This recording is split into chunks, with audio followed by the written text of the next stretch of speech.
o dia em que a energia quase deixou de ser paga. No início do século XX, um homem afirmou algo impensável até hoje. Energia poderia ser transmitida sem fios e sem cobrança por uso. O nome dele era Nikola Tesla. Não falava de teoria. Falava de engenharia funcional baseada em ressonância, frequência e campo elétrico. Enquanto o mundo investia em cabos, medidores e monopólios, Tesla falava de um sistema onde a própria Terra seria o condutor. Isso atraiu investidores, inclusive um dos homens mais ricos da época. Mas tudo mudou quando a pergunta apareceu: onde colocamos o medidor? Quando perceberam que aquela tecnologia não podia ser controlada nem tarifada, o dinheiro secou. O projeto foi abandonado, os registros dispersos, e a história de Tesla foi transformada em lenda. A torre que assustou os investidores. Em 1901, Tesla começou a construir a Torre Wardenclyffe, em Long Island. Oficialmente, seria um sistema revolucionário de transmissão sem fio de energia e informação. O principal financiador era J.P. Morgan. No início, tudo parecia promissor. A torre crescia, os experimentos avançavam. Mas então Morgan fez uma pergunta simples: isso vai permitir que qualquer pessoa receba energia sem pagar?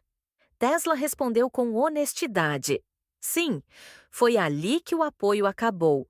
Sem novos recursos, a obra parou. A torre nunca foi finalizada. Anos depois, foi demolida. Não por falha técnica comprovada, mas porque um sistema sem medidor não serve a um modelo baseado em controle. A partir dali, Tesla passou de gênio financiado a inventor isolado, quando o Estado entrou em cena. Nos últimos anos de vida, Tesla estava isolado, sem financiamento, vivendo em hotéis baratos, mas ainda trabalhando. Afirmava ter desenvolvido novos conceitos: transmissão avançada de energia, comunicação por ondas estacionárias e até sistema defensivo baseado em frequência. Em 1943, Tesla morreu sozinho em Nova York. Poucas horas depois, algo incomum aconteceu. O governo dos Estados Unidos confiscou seus documentos. Não foram amigos, não foram universidades. Foi o Office of Alien Property, um órgão federal usado em tempos de guerra. Parte dos papéis foi analisada. Outra parte nunca mais apareceu. Anos depois, o governo afirmou que não havia nada de valor científico ali. Mas então surge a pergunta inevitável: se não havia nada relevante, por que tanto interesse, tanta pressa, tanto sigilo? A partir dali, Tesla virou mito. E suas ideias mais radicais foram deixadas fora da história oficial, porque isso ainda não mudou. Mais de 100 anos se passaram. A tecnologia avançou, os computadores ficaram menores, a comunicação virou instantânea, mas a energia continua centralizada, medida, cobrada, controlada. Sempre ouvimos a mesma explicação: energia livre é impossível, não é viável, não funciona. Mas então por que toda tentativa de descentralização encontra resistência imediata? Painéis solares independentes são taxados. Sistemas autônomos são regulados. Tecnologias alternativas são ridicularizadas antes mesmo de serem testadas. O problema nunca foi só técnico, é estrutural. Um sistema baseado em controle não sobrevive sem dependência. Tesla não ameaçava a ciência da época, ameaçava o modelo.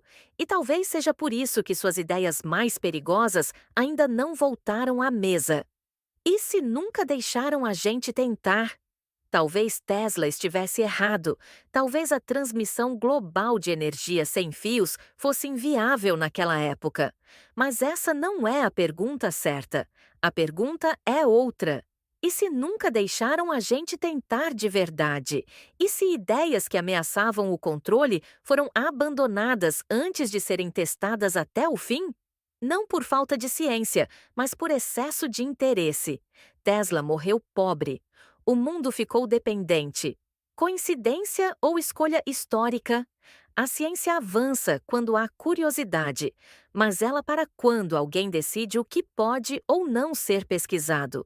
Tesla não deixou respostas finais, deixou perguntas.